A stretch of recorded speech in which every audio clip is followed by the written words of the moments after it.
ñoom ñu xañ askan mi li nga xamante ne c'est un bien commun voilà. Cheikh, dégg nga suñu invité li mu wax ci par rapport ak li nga xamante ni moo jëm ci secteur de la pêche bi nga xamante ni c'est un secteur bu am solo parce que tey comme souvent lañ koy wax réew pour mu développer il faut un secteur primaire ak secteur secondaire ak secteur tertiaire bu fort. tey napp bi am secteur mu nekk secteur bu am importance ci li nga xamante ni moom mooy doxalinu réew mi tey bu ñu demee ba yenn ci jeune di dem ci li nga xamante ni moom moo di gaali wutali ci biti réew c'est parce que gisatuñu seen bopp ci secteur boobu la bu ni décision bu mel ni amee tey le ministre bi jël ko ànd ceeg le président de la République jàpp nga ne c'est une décision bu nga xamante ni décision bu ñu saluer la mais jàppoo ne tey war nañu dem au-delà de ça parce que comme ni ko suñu invité waxee secteur bi dañ ko war a assainir pour permettre à ces jeunes là ñu mën a dundaat ci li nga xamante ni moom moo di napp. waaw effectivement c'est une décision bi nga xamante ni dañ koy saluer parce que gis nañu le secteur de la pêche quand même dafa doon secteur boo xamante ni dafa bëri ay jafe-jafe les acteurs voilà dañuy génn ci médias yi di ñaxtu parfois même au prix de leur vie dañuy dem ci géej gi parfois ñu dem ba yenn zone yi nga xamante ne sax waruñu fa dem di fa nappi parce que la ressource se fait rare day gis ay Mauritanie wala ay Guinée-Bissau parfois day gis ñu jàpp fa ay pêcheurs sénégalais donc il faut faire intervenir la diplomatie sénégalaise parfois pour génne leen ci jafe-jafe yooyu ñu nekk donc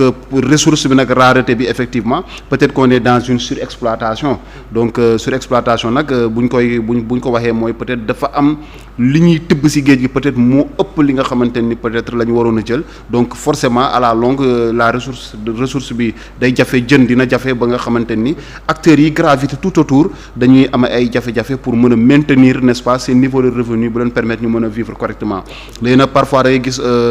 qu'est-ce qui se passe quand les acteurs n'y parviennent plus certains dañuy dem doon ay passeurs donc di jël des pirogues de fortune pour mën a def la traversée de l'Atlantique ou de la Méditerranée pour mën a dem ci yeneen i réew di yóbbu ay nit comme en Espagne par exemple comme ça se passe souvent donc vraiment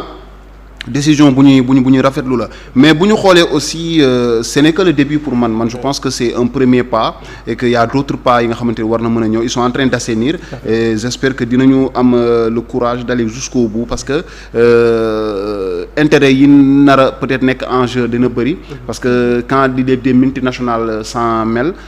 donc boo amul courage peut-être doo mën a dem jusqu'au bout mais aussi ñu leeral tamit parce que les prête-noms on voit que ça existe tey boo xoolee par exemple ñu ne la si par exemple en 2023 décembre 2023 il y a 17 449 pirogues maanaam en tout cas yu am ay licences yu ñu délivré mais si loolu noonu kese on voit qu'il y a que 18 permis étrangers donc ça veut dire que lu gën a bëri aussi c'est des permis sénégalais mais la vérité peut-être des chiffres et il faudra vérifier cela assainissement dafa war a dem jusqu'au bout mooy est-ce que amul ay prête-noms parce que tamit da ngay gis même li ñu renouvelé récemment avec ministre de la pêche bu bees bi il y a que 8 permis étrangers la ñu renouvelé donc yeneen ñi donc qu'est-ce qui se passe donc ñan ñoo nekk laqatu ci ginnaaw ay sénégalais peut-être di mën a jëfandikoo sunu géej gi n'est-ce pas de façon pas tout à fait transparente di naxasal sunu pêche ba nga xamante ni acteurs parce que ce serait contradictoire à ce que ñu am 8 bateaux de pêche étrangers uniquement yoo xamante ni dañu ñëw mën a accaparer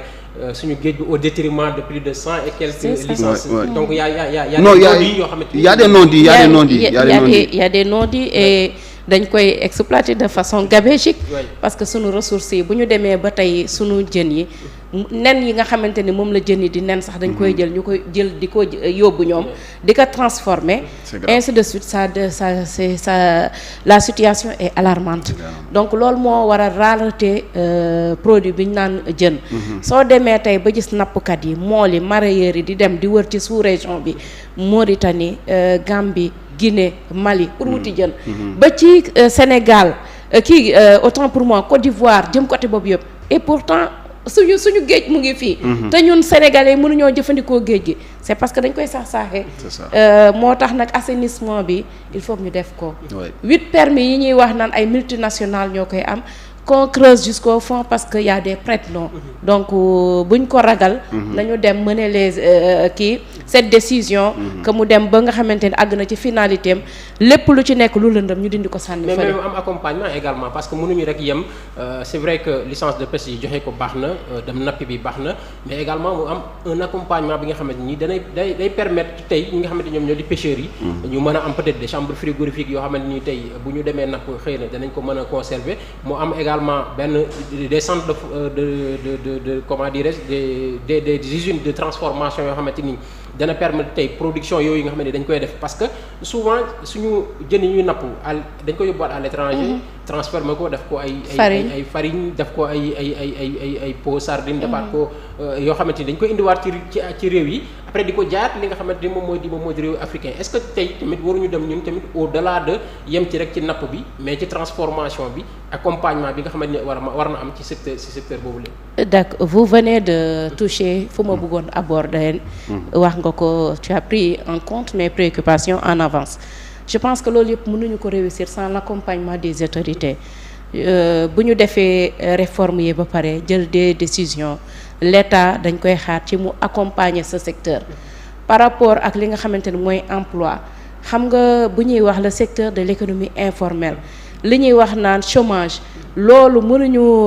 solutionner ces problèmes-là sans l'accompagnement de nos autorités je pense que soxla nañ leen ci accompagnement financier ci encadrer secteur boobu noonu mais soxla nañ leen au-delà de l'exploitation par exemple li nga xam mooy produit bi mooy jën bi lépp loo xamante ni ci géej gi lay jógee parce que du jën rek la ñuy utiliser Sénégal les produits halieutiques lépp loo xamante ni ci géej gi lay jóge te doomu aadama di ko jëfandikoo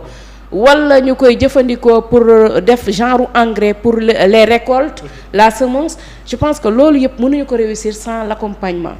aussi foofu noonu aussi damay wax ni c'est le moment que nos autorités pensent aussi ñu ubbi ay usines yoo xamante ne c'est multinationales ni ñu demee seen réew yi ubbi ay usines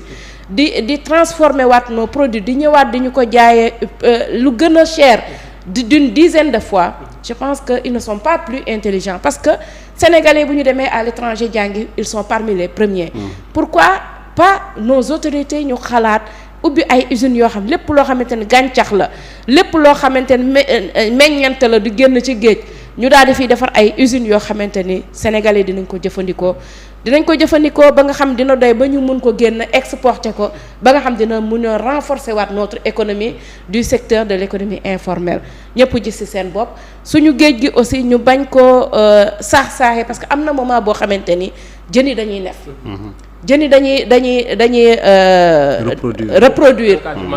voilà encadrement biologique boobu noonu aussi baax na ñi nga xamante ce sont les techniciens du secteur ñoom aussi ñu accompagner les acteurs de ce milieu ba nga xamante ne lépp luy lor askan bi wala jën yi lépp loo xamante ne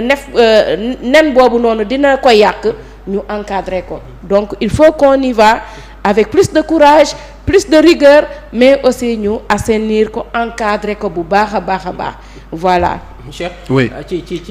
am na lu ma bëggoon wax aussi. Je suis syndicaliste donc damay dégg secteur boobu noonu les acteurs ñuy jooyandi lu mel ni protection sociale dañuy feebar duñu am hôpital yu ñuy dem ñoom yeneen travailleurs que ay travailleurs lañ comme ñëpp li tax ñuy dem immigration du problème kii bi rek mais cause yi dañu bëri. ay travailleurs lañu comme ñun les fonctionnaires de l'État ay travailleurs lañu comme les autres travailleurs mais ñoom li ñuy jooy mooy amuñu protection sociale loolu tam État mu xalaat ci trouver leen une politique boo xamante ni de la protection sociale ba bu ñu feebaree ñu am fu ñu fajoo bu ñu soxlaa couverture malade wala lépp loo xamante dina leen mën a permettre ñoom seen bopp wala seen santé mu bañ a nekk en danger que l'État aussi mu dem ci sens boobu noonu. voilà Cheikh tey lan la ñu war a xaar ci accompagnement État par rapport ak li nga xamante ni moom moo di secteur boobule Soukeyna wax na ko tey war nañu encadrer les acteurs par rapport ak repos biologique bi ci wàllu géej bi mais également def des usines de transformation yoo xamante ni tey dana permettre secteur boobule mu gën a mucc ayib lan la ñu war a xaarandi tey ci li nga xamante moo di accompagnement état bi étant donné que xam nañu secteur boobu c'est un secteur productif. waaw état bi moom bon fi ñu koy xaar bëri na xam naa ne ils ont du pain sur la planche. mais si wàllub secteur pêche bi napp gi dafa doon li nga xamante ni c'est vraiment urgent. parce que gis nañu quand même créé na benn cimetière au niveau de la Méditerranée ba nga xamante ni malheureusement doomu Sénégal yi dañuy daw. n'est-ce pas di wutal fi nga xamante ni mooy Espagne wala yeneen pays européens yi pour mën a dem am yaakaar n'est-ce pas se reconvertir am yeneen liggéey yi nga xamante ni peut-être bon ça va leur permettre de subvenir à leurs besoins. Donc état bi li mu war a def dama jàpp ne mooy protéger d'abord. C'est ça. Protéger kan d'abord protéger les acteurs. Et protéger la ressource. Acteurs yi bu ñu leen protéger leen mooy. ñu dooleel leen wàññi doole multinationales yi parce que on peut pas aussi pays boo xamante ni bu doon sax ñun suñuy jën dafa doy ba mën a couvrir n'est-ce pas suñu besoin n'est-ce pas tous les jours par exemple au Sénégal mais malheureusement gis nañ ne parfois jën day manqué donc li muy manqué noonu mooy la ressource se fait rare donc ñu protéger ba nga xamante ni même au niveau des licences moi comme je l'ai dit il faudra fouiller parce que y a des non-dits léegi nag protéger foofu noonu c'était par rapport aux acteurs mais aussi protéger acteurs yi am na il y a des sociétés sénégalaises qui sont là yoo xam te dañuy napp mais bu ñu nappee du ñu jaayee fii dañ koy exporter peut-être bon c'est pour faire une plus-value donc bu ñu ko jaayee peut-être ci yenn dëkk tubaab yi peut-être foofu la ñuy gën a mën a gis seen bopp mais moi je pense état war na dem vers des réformes ba nga xamante ne ni du lépp lu ñu jëlee ci géej gi la ñuy exporter mu am des pourcentages des quotas yu ñuy mettre en place par exemple tey bu nekkee da nga génnee 1 tonne ou 2 tonnes je ne sais pas combien par exemple ñu ne au moins 25%, 30% de li nga jël ci géej gi warul génn territoire sénégalais. espèces yi nga xam ne peut-être duñ ko utiliser. Voilà. ci réew mi. waaw mais tu sais bon sama waa ji man par contre côté boobu du ma d'accord trop si ay espèces bu ñuy utiliser bu ñu sénégalais moom lépp luy jën buy génn ci géej dañ koy lekk. c'est que y a pas de luxe c'est pas ñu ne par exemple coof la que coof dañ ko war a yóbbu fële quoi nu mu tudd Europe wala feneen non moi je suis pas d'accord les sénégalais ils doivent avoir le choix. espèces yëpp yuy génn war nañ ko mën a bàyyi war na sénégalais war nañ si mën a am accès yow boo amee bon man je ne m'y connais pas trop en matière de poisson et cetera mais xaw ma turi mais ku nekk ki nga xamante ni yabooy la bëgg mu dem jël yabooy kay bëgg a jënd leneen pas forcément ñu tegal ko fi loo xamante ni parce que ñële bëgguñu ko ñu yebbel ñu ko fii ñun ñu jël ko c'est pas possible moi je pense qu'il faut donner un large choix aux sénégalais ku nekk ak sa portefeuille lim la may nga mën a dem nga jënd jëfandikoo mais mu am ay pourcentage yoo xamante ni les sociétés sénégalaises d'abord yu nekk fii di napp di yóbbu carrément bitim réew moo am ay pourcentage yu leen imposé ba nga xam ne ils vont alimenter le marché national loolu aussi c'est protection des acteurs parce que day permettre acteurs yi aussi seen activité di gën a dox mais au-delà la ressource nan lañ koy protéger aussi mooy respecter aussi les périodes ni nga xamante ni de reproduction et autres ñu xool ñu bàyyi géej gi tamit di nooyi parce que à force de pêcher jël yenn filets yi bon est-ce que tous les filets ñi ñuy sànni est-ce que ñu ngi aux normes tout ça c'est des choses à voir est-ce que aussi am nañu